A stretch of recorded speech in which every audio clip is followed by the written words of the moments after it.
अस्सलाम वालेकुम।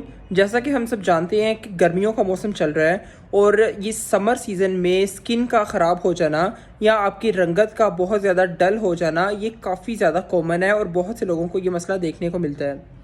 लेकिन एक विटामिन जो कि आपको इन सब मसलों से बचा सकती है और आपकी स्किन को प्रोटेक्ट करने में, आपकी जिल्द की हिफाजत के लिए बहुत ही ज़्यादा ज़रूरी है, उसका नाम है विटामिन सी। विटामिन सी हमारे लिए वैसे भी बहुत अच्छी है, हमारी क़ुव्वत मुदाफ़ियत के लिए, बीमारियों से लड़ने के लिए और स्किन के लिए। तो इसके जो बेनिफिट्स हैं या इसके जो फ़ायदे हैं वो बेशुमार हैं। देखिए विटामिन सी अब आपको कहाँ से मिलेगी? विटामिन सी आपको बहुत सी सब्जियों से और फलों से मिल रही होती है।